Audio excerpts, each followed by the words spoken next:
Hello दोस्तों, welcome to our channel. तो रक्षाबंधन मनाने के बाद, अपने टेस्ट लगाने के बाद, रिवीजन करने के बाद एक बार फिर से हाजिर है अपने नेक्स्ट टारगेट को लेके, जो है टारगेट डे 13।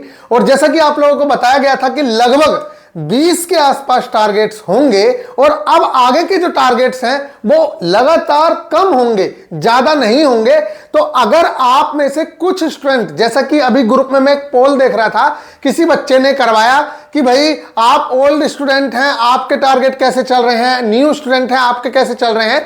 तो बहुत सारे न्यू स्टूडेंट के साथ ये प्रॉब्लम है कि उन्होंने लेटेस्ट ज्वाइन किया और उन लोगों के भी टारगेट्स अचीव नहीं हुए। तो आप घबराइए मत, आपको टाइम मिल रहा है। ये बहुत अच्छी बात है कि आपको टाइम मिल रहा है। हाँ, जो ओल्ड स्टूडेंट हैं, अभी एक महेश हैं, वो भी बोल रहे थे कि ये जो ओल्ड स्टूडेंट के आप मार्क्स देख के इतना आश्चर्यचकित हो रहे हो, तो ऐसे ही आश्चर्यचकित मत होइए, क्योंकि जिस टाइम पे आप सोए हुए थे उस टाइम पे ये लोग बेहतरीन तरीके से तैयारी में लगे हुए थे। तब से लेके अब तक वो कंटिन्यू है, बिना किसी लालच के।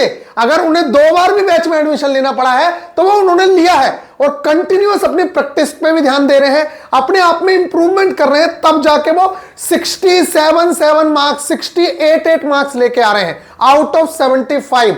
तो आपको मेहनत करनी पड़ेगी। आप ये मत समझिए कि आपकी जगह आके कोई दूसरा मेहनत करेगा। उसने 1.5 साल पहले कर ली है, वो अभी भी उस चीज को और इंप्रूव करने में लगा है, इसलिए उस बंदे के मार्क्स में इंक्रीमेंट दिखेगा ही दिखेगा।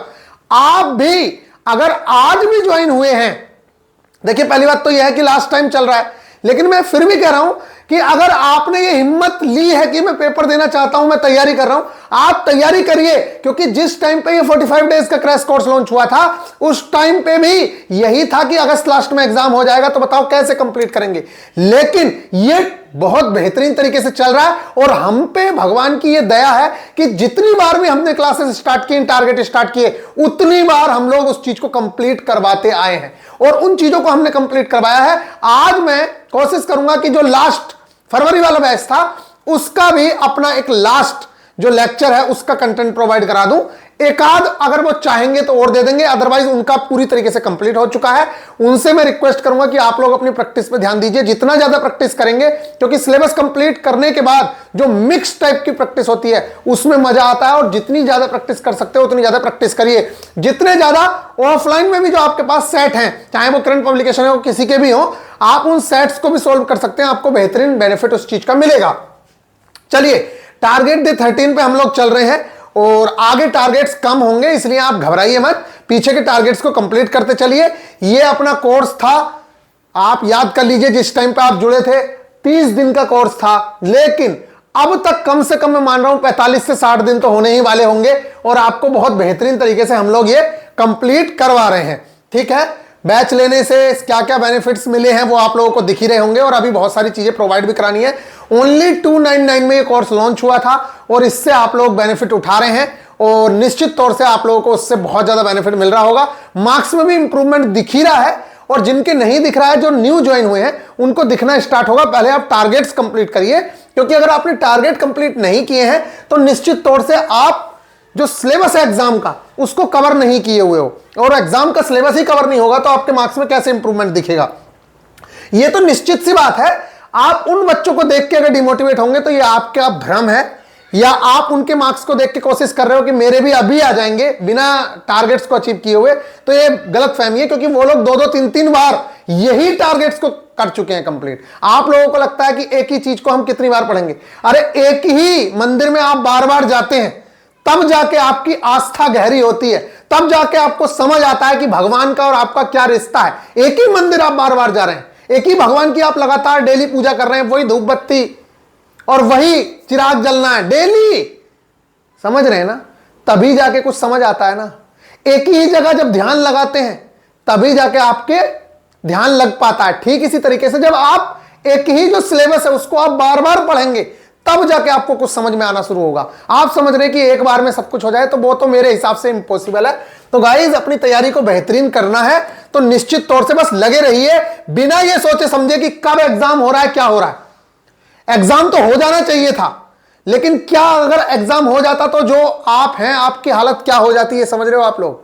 बहुत सारे बच्चे हैं जिनका हालत खराब हो जाती है, लेकिन ये बात ध्यान रखना, जितना ज्यादा डिले हो रहा है एग्जाम उतना ज्यादा टफ होता जा रहा है।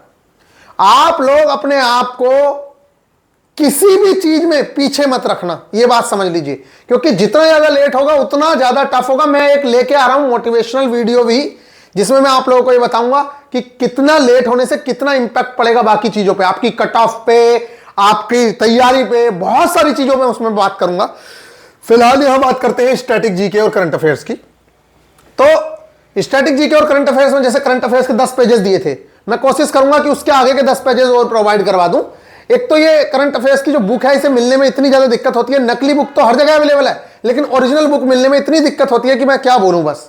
ठीक है गाइज, फिर भी मैं कोशिश करूंगा कि आगे के 10 पेजेस आपको प्रोवाइड कराऊं या 20 पेजेस प्रोवाइड कराऊं, जिससे कि आप लोगों को और बेनिफिट मिले और उन चीजों को आप कवर कर सकें।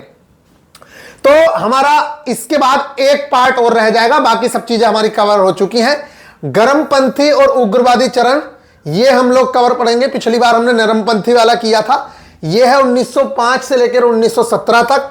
इसके बाद गांधी युग, ये ही सबसे इंपॉर्टेंट पार्ट है, जिसके लिए हम इतनी शिद्दत से लगे हुए हैं। जैसे वहां मुगल पार्ट के लिए लगे हुए थे, इसमें भी हमारा जो गांधी युग है बहुत ही ज्यादा इंपॉर्टेंट है। और आपको एक बेसिक अंडरस्टैंडिंग होनी चाहिए, जिसके दम पे आप क्वेश्चंस में तुक्के भी मारे तो वो साइंटिफिक तुक्के हों, क्योंकि आपको पता तो हो कि कौन सी एज से, मतलब कौन सी सन से कौन सी सन के बीच में किसका कार्यकाल चला है, किसने क्या क्या काम किए हैं। तो बहुत सारी चीजें तो कॉमन सेंस और साइंटिफिक बेस पे ही कर पाते हो, जब आपको पता होता है कि इस क्रम में घटनाएं हुई हैं।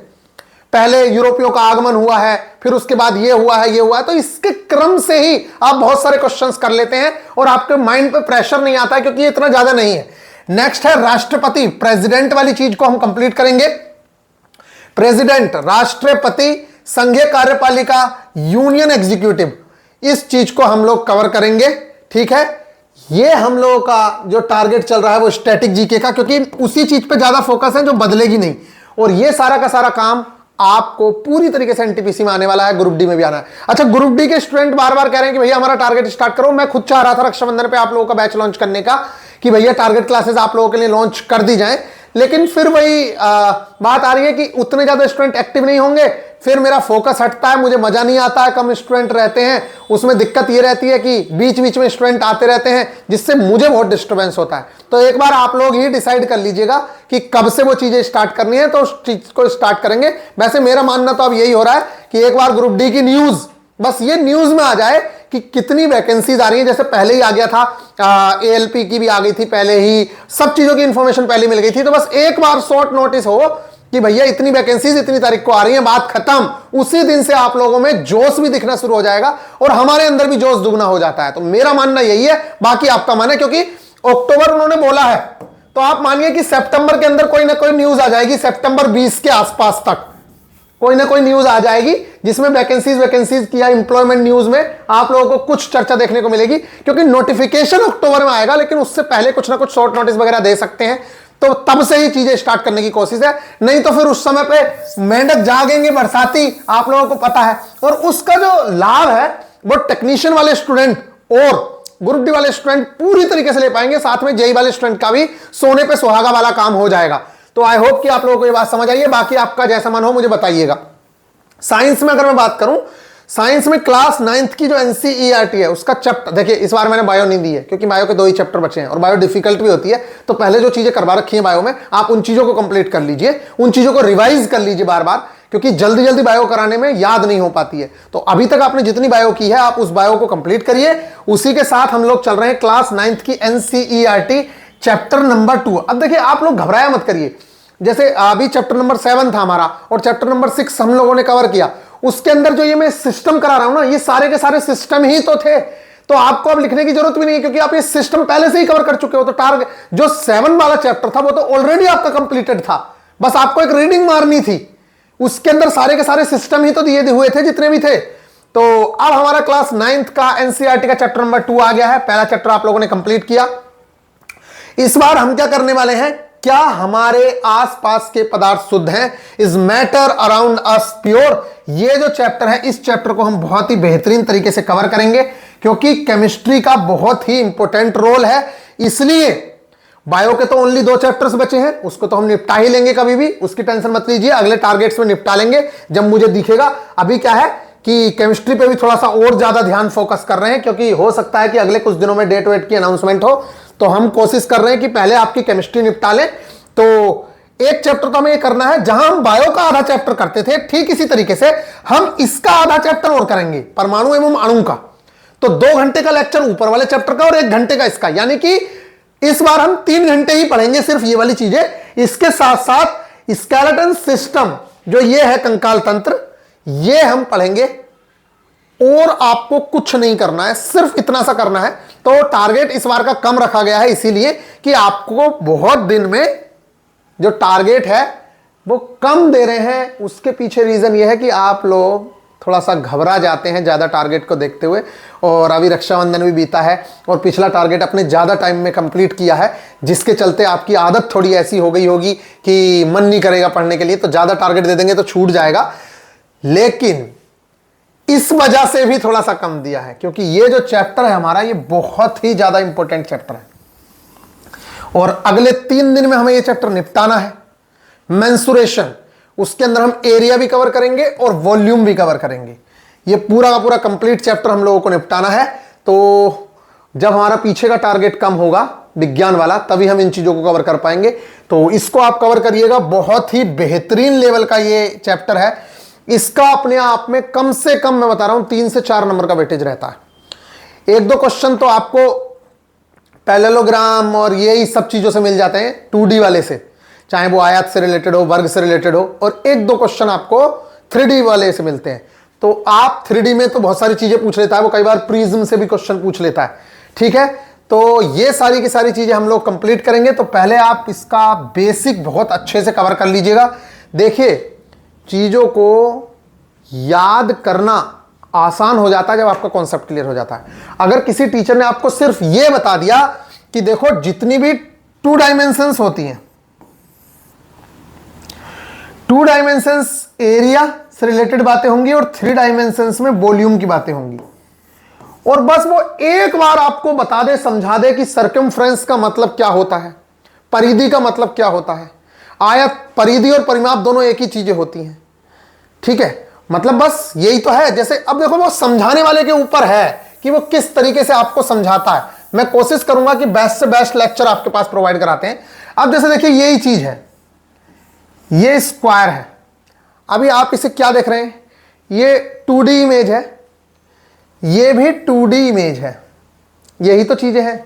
अब आप देखिए, इसमें अगर इनके चारों ओर की बात करें, यानी कि ये 10, ये 10, ये 10, ये 10, तो हमेशा ये देखिए कि उसकी जो, इस पे मान लीजिए रस्सी लपेट लीजिए या धागा लपेट लीजिए, ये जो धागा या रस्सी जितनी लंबी होगी वही आपकी सरकमफ्रेंस या परिमाप होता है। आप एक धागा यहां रखिए और उसको ऐसे लपेट लीजिए और फिर खोल दीजिए, वो जो धागा होगा वो उसकी सरकमफ्रेंस है। लेकिन एरिया क्या है, एरिया इसके अंदर की चीज है, ये इसके अंदर जो है वो एरिया है, यानी कि इस धागे के अंदर जो चीज थी वो एरिया थी। अब वॉल्यूम क्या है, वॉल्यूम ये होगा जब इसी चीज को आप ऐसे बढ़ा देंगे तब वो वॉल्यूम बनेगा। अब इसी चीज को, जैसे ये सर्कल था, इसी चीज पे जब आप ऐसे कर देंगे तो ये है क्या, ये एक तरीके का बेलन आप लोगों को दिख रहा होगा। लेकिन ये है क्या, अगर इसे मैं रुपया मान लूं, ये नीचे जो रखा हुआ है ये रुपया है, एक रुपया, तो रुपए के ऊपर रुपए के ऊपर रुपए रखते जाओ, वही तो चीज है। लेकिन जब हम इसे सर्कल, रुपए को जब हम सर्कल की तरह ट्रीट करते हैं तब हम उसकी मोटाई कुछ नहीं मानते हैं। लेकिन जब वो एक साथ इतने सारे रखे जाएंगे तो वही चीज है। तभी तो देखो 2πr क्या था, आप लोगों ने इसकी परिधि याद करी थी 2πr, लेकिन ये h ऊंचाई तक हो जाएगा, क्या हो जाएगा 2πrh, वही तो चीज हो गई, ये नहीं हो गई। तो इसीलिए इसका 2πrh हो जाता है। जब आप इसके एरिया की बात करते हैं तब आप लोग देखते होंगे कि 2πrh निकालते हैं, फिर इसका आप देखते हैं कि इसके अंदर 2πr² और जुड़ता है। जब इसका ब्रैकेट में निकल के आता है 2πr ब्रैकेट में r+h, क्यों, क्योंकि 1πr² ये है एरिया, 1πr² ये है। पहले तो आपने ये निकाला था लेकिन नीचे वाला नहीं निकाला था, तो उसका ये निकल के आ जाता है। तो इसी तरीके से जब आप इनके फॉर्मूलाज को बेहतरीन तरीके से समझ लेंगे तो आपको दिक्कत इतनी सी भी नहीं होगी इसके एक भी क्वेश्चन को करने में। तो कोशिश करिएगा कॉन्सेप्ट कंप्लीट करने की। तो मेंसुरेशन में आपके कॉन्सेप्ट मजबूत होने चाहिए। इसके अलावा ये चैप्टर है इनइक्वालिटीज। मैं आपको बता दूं, सच में ये चैप्टर अपने सिलेबस में तो नहीं है, लेकिन ग्रुप डी 2022 में यहां से क्वेश्चंस पूछे गए, क्योंकि जब उनके पास कुछ नहीं बचता है तो वो कहीं से भी क्वेश्चन उठा के रखते हैं। तो हमें उस सिचुएशन के लिए भी तैयार रहना पड़ता है कि भाई अगर कहीं इधर उधर करे पेपर तब हम उन चीजों को कर पाए। तो मैं आप लोगों से रिक्वेस्ट करूंगा कि आप इनइक्वालिटीज वाले चैप्टर को समझने की कोशिश करिएगा, बेसिक क्वेश्चंस करने की जरूर से जरूर कोशिश कर लीजिएगा। बैंक वाले क्वेश्चन भले ही मत करिएगा, लेकिन इसके बेसिक क्वेश्चन कर लीजिएगा जो हमारे रेलवे में आते हैं। तो इसके लिए आपको क्या करना है, इसके लिए आपको इनइक्वालिटीज के बेसिक सीखने हैं 1 से 1.5 घंटे के अंदर, और फिर अपने प्रीवियस ईयर लगाने हैं, बाकी किसी एग्जाम के नहीं। ग्रुप डी के आप प्रीवियस ईयर देख लीजिए कि मेरे ग्रुप डी में कैसे क्वेश्चंस आए। आप एनटीपीसी मत देखिए क्योंकि उसका लेवल ग्रेजुएशन है। आप बैंक पीओ के मत देखिए, उसका लेवल ग्रेजुएशन है और वो बैंक में बहुत डिफिकल्ट पूछा जाता है। आप सिर्फ अपने इनइक्वालिटीज के रूल्स पढ़ने के बाद अपने क्वेश्चंस लगाइए, आपको बहुत फायदा मिलेगा। इसके अलावा ओड वन आउट, ये तो सब लोग जानते ही होंगे कि भिन्न का चयन करें, इसमें से अलग का चयन करें। ये जो क्वेश्चंस होते हैं सारे के सारे प्रैक्टिस बेस्ड ही होते हैं, क्योंकि जितनी ज्यादा प्रैक्टिस होगी उतने ज्यादा क्वेश्चंस आप कर पाओगे। तो इन क्वेश्चंस को भी हम करने की कोशिश करेंगे, इनके लॉजिक समझने की कोशिश करेंगे। बस इतना ही आप लोगों का टारगेट है। आई होप कि आप लोगों को ये बातें समझ आई हैं, बेहतरीन तरीके से आप लोगों की चीजें कवर हुई। अब जो हमारे ओल्ड स्टूडेंट हैं उन लोगों को दिक्कत हो रही होगी कि भैया मेरे टारगेट नहीं आ रहे। वैसे तो आपकी सारी चीजें हो चुकी हैं, आप जितना कर चुके हो उसको रिवीजन कर लो, वही बहुत है। फिर भी अगर आप लोग रिक्वेस्ट, मैं आपसे पूछता रहता हूं कि बताओ बताओ, लेकिन आप में से कोई रिस्पॉन्स नहीं करता है, पता नहीं क्यों, इसमें ज़्यादा बिजी हो गए हो क्या। फिर भी आप लोग बताइए, थोड़ा सा आपकी basic science and engineering drawing को देखें जरा, क्या करना है क्या नहीं करना है। काफ़ी हद तक आपकी basic science and engineering drawing complete है। इंजीनियरिंग ड्राइंग के कुछ चैप्टर्स बचे हैं, तो उन चैप्टर्स को भी करवा देते हैं, जिससे कि आप लोग पूरी तरीके से फ्री हो जाएं और फिर आप ट्रेड पे ही नेक्स्ट जब आप इसका रिजल्ट आ रहा होगा या जैसे ही आप पेपर दे के आएंगे तो ट्रेड पे ज़्यादा फोकस कर सकें, साइको पे फोकस कर सकें। तो बताइएगा कैसा करना है। मिलेंगे नेक्स्ट वीडियो में, ख्याल रखिएगा, टेक केयर।